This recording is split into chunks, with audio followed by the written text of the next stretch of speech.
De volta com o nosso terceiro bloco, a entrevista com o professor Olavo Hamilton. Mais uma vez, eu quero agradecer ao professor Olavo por ter feito uma exceção na sua agenda aí para conversar conosco aqui. Olavo, o que nós devemos entender como criminalização das drogas enquanto confirmação de valores sociais? Isso aí é um diálogo que você faz, que você é, com o que você chama de fase moral? A gente pode entender isso?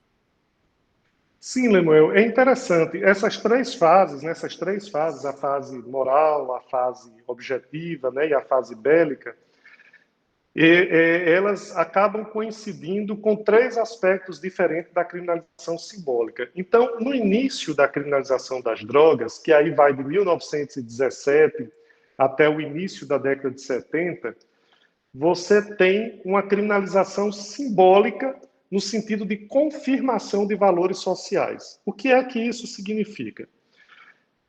A criminalização das drogas não servia ao argumento que ela própria dizia, né? O que é que se dizia desde o início? Que a criminalização das drogas era para diminuir o consumo de drogas e resolver um problema de saúde pública. Esse é o discurso oficial da criminalização das drogas nas suas três fases. Mas na primeira fase, nós já percebemos que a criminalização das drogas não servia prioritariamente a esse fim que era enunciado, né? O de resolver um problema de saúde pública.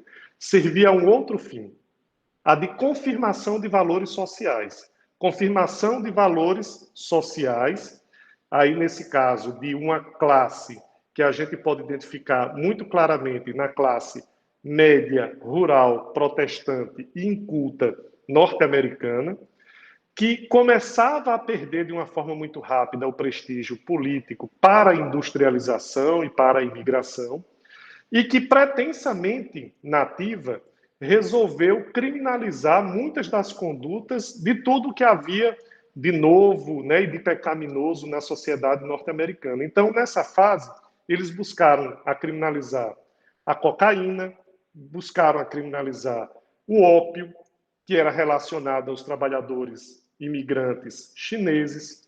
Depois, eles criminalizaram o álcool, o jogo e a prostituição, porque o álcool era muito mais relacionado com os hábitos dos imigrantes europeus, né, que traziam consigo o hábito de beber vinho, de beber cerveja, e isso não era bem visto pelo pretenso nativo norte-americano. Eu estou falando pretenso nativo porque eles já se diziam nativos norte-americanos, mas a gente sabe que os nativos eram outros, né? E depois eles criminalizaram a maconha, né, numa conduta notadamente contra os trabalhadores mexicanos que adentravam os Estados Unidos da América pelo Sul, e por aí vai, né? O LSD depois, né, contra toda aquela cultura hippie e tal.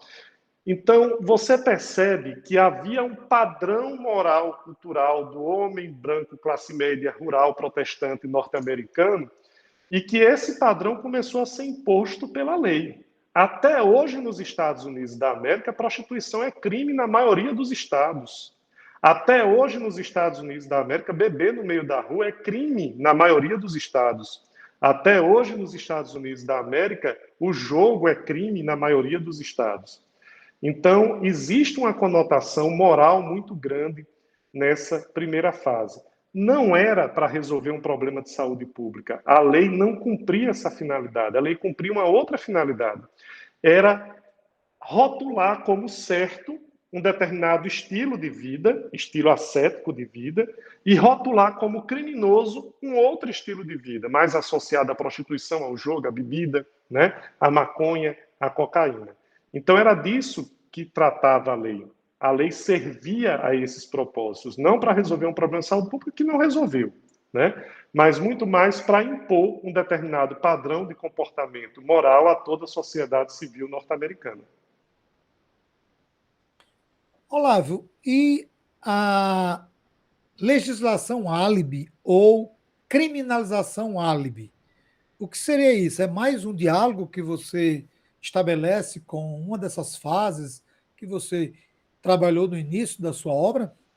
Lemuel, na segunda fase, aquela fase em que realmente se quer acabar com as drogas no mundo inteiro, né, que vem com aquele discurso de Richard Nixon em 1971, estabelecendo como inimigo público número 1 dos Estados Unidos da América as drogas, o Estado ele se apresenta à sociedade como um verdadeiro guardião de corações e mentes e a mensagem que passa para a sociedade, agora sim nós vamos resolver o problema. Então, nesse caso, é uma legislação álibi. Nós temos um problema das drogas que não foi resolvido com 60, quase 60 anos de criminalização, de 1917 até o início da década de 70. E o Estado agora diz, não, agora eu vou resolver. Agora eu vou investir pesado em inteligência, em armamento, em logística, e nós vamos acabar com o problema das drogas, nós vamos recrudescer na criminalização das drogas e nós vamos colocar um ponto final nesse problema. Na verdade, a lei servia muito mais para demonstrar que o Estado tinha essa capacidade, por isso o nome álibi, né? O Estado agora se isenta da responsabilidade, porque ele está agindo, do que propriamente de resolver um problema, Lemuel. Então, a lei acabou não resolvendo o problema e, num primeiro momento, ela só se prestou a uma coisa, a demonstrar para o público em geral que o Estado agora estava envolvido e resolvendo esse problema. Por isso que a gente chama de legislação álibi, ou de criminalização álibi das drogas. Estamos caminhando para o encerramento da nossa entrevista e eu quero concluir fazendo a seguinte observação e pergunta. Você é um crítico da criminalização das drogas. A quem interessa, de fato, criminalizar as drogas? E, na sua concepção, como é que o Estado e a sociedade deveriam agir em relação a essa temática? Lemuel, a última parte do meu livro, eu trato de um tema que acabou desagradando, eu acho que a gregos e troianos. Porque todos nós que defendemos a legalização das drogas, nós somos ufanistas de uma estratégia pública que surgiu na Europa no início da década de 80, chamadas políticas de redução de danos. Né? Ou seja, tratar o usuário como alguém que merece cuidado, não como uma pessoa criminosa. Tratar o usuário de uma forma mais humana. Por exemplo, lá na Suíça, para quem é viciado em heroína, hoje já se dá, além da seringa, se dá a seringa, a própria droga, ele tem uma sala segura para a aplicação da droga, né? É uma enfermeira quem vai lá aplicar a droga nele, e isso é um tratamento mais humano porque as pessoas deixam de recorrer ao traficante, deixam de ter acesso a uma droga impura, deixam de morrer por overdose, deixam de compartilhar seringas e por isso mesmo ter aquela transmissão do HIV/AIDS, né? Então são políticas públicas muito interessantes. Mas o que é que acontece, Lemuel? No início da década de 80, a sociedade civil organizada, principalmente na Europa, começou a protestar contra a criminalização das drogas. Por quê? Porque como é que pode o usuário ir para a cadeia? Né? Como é que pode pessoas boas, porque usam heroína, ou usam cocaína, ou usam maconha, ir para a cadeia? Né? E, por outro lado, pessoas mais conservadoras pediam o contrário, penas mais rígidas. E aí, qual foi a solução? Lembra daquele exemplo que eu dei da história do repouso semanal remunerado preferencialmente aos domingos? Tem uma solução parecida na questão da legalização das drogas. De uma forma cada vez mais efetiva, se passou a descriminalizar o uso da droga, a tratar o usuário como alguém que precisa de um serviço de saúde pública. Então, a partir do início da década de 80, nós temos duas políticas públicas que são aparentemente antagônicas, mas que cumprem uma determinada finalidade. Quais são essas políticas públicas? De um lado, nós temos uma política de redução de danos, cada vez mais favorável ao usuário, em que se passa a tratar o usuário como um sujeito de direitos, como alguém que precisa de tratamento médico, e do outro lado você tem um recrudescimento cada vez maior contra o narcotráfico. Dessa forma, Lemuel, o que acontece é que os dois grupos que são antagônicos, eles acabam se amoldando e confiando na norma. O grupo mais liberal, né, o grupo que quer a descriminalização das drogas, diz: ok, agora o usuário não vai mais para a cadeia, está sendo tratado de uma forma humana, condigna. E o grupo mais conservador diz: ok, cada vez mais traficantes estão indo para a cadeia. Então, o que é que eu digo? Essa fase tem uma face muito marcante. É a face de dilação de uma solução efetiva por meio de um compromisso social. Então, nós não resolvemos efetivamente o problema das drogas, porque quem defende a criminalização se satisfaz com as políticas de redução de danos, quem defende a criminalização progressiva se satisfaz com o fato do recrudescimento contra os traficantes, e nenhum dos dois consegue impor a sua solução definitiva para o problema das drogas, e aí esse problema fica adiado para o futuro. Na minha opinião, Lemuel, para resolver esse problema das drogas, nós teríamos que ter uma descriminalização ampla, geral e restrita. E aí tratando cada droga a partir do seu potencial lesivo ao cidadão e às outras pessoas. Então, drogas como maconha poderiam ser vendidas em farmácia, né? Obviamente com muitas restrições, por exemplo, não poderia ser vendida para menores de 18 anos, não poderia ter propaganda, como já acontece com o cigarro, não poderia ser usado em público, né?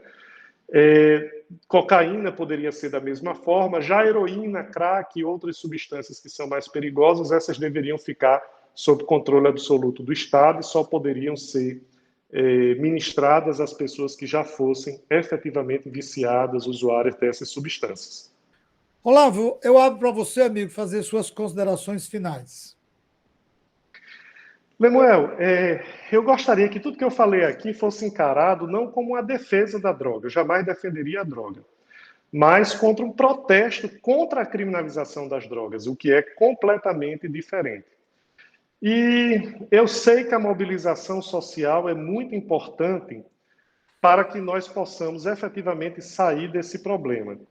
Mas nós não temos mais idade para acreditar em que transformações que nós vemos acontecendo no mundo inteiro, a Revolução Francesa foi assim, e todas as outras, elas acontecem muito mais no interesse do capital. Então, eu costumo dizer que quando for interesse do sistema financeiro internacional legalizar as drogas, todas elas serão legalizadas. E aí, muitas pessoas me perguntam: mas os empresários não teriam interesse na legalização das drogas, uma vez que é um mercado que hoje está relegado à ilicitude e poderia vir para a atividade profissional regular e tal?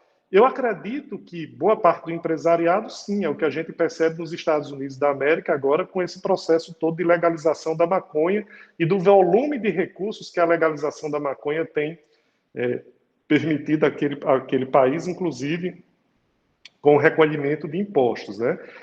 Mas a legalização das drogas não interessa ainda a quem realmente manda no mundo, que é o sistema financeiro internacional. Perceba o seguinte, Lemuel, por que é que as drogas ilícitas são caras? Elas são caras justamente porque são ilegais. Se estima que o mercado das drogas ilícitas, que hoje talvez seja o terceiro maior negócio da humanidade, só perde para a indústria do petróleo e a indústria do alimento, ele seria reduzido, esse mercado das drogas, a 1/3 do que é hoje, em termos de volume de dinheiro, se elas fossem legalizadas, porque todas as drogas ficariam mais baratas. Ainda que você coloque o imposto, ainda que você coloque o processo de industrialização, ainda que você coloque o lucro, mas é muito mais barato você comercializar as drogas de uma forma regular, como o álcool e o cigarro, do que você tendo que corromper a autoridade, comprar armamento, trazer droga na barriga de pessoas pagando viagens internacionais para elas, né? Então, existe todo um custo da ilegalidade. Acontece que, sendo legal ou sendo ilegal, esse recurso, o recurso das drogas, vai tramitar no sistema financeiro.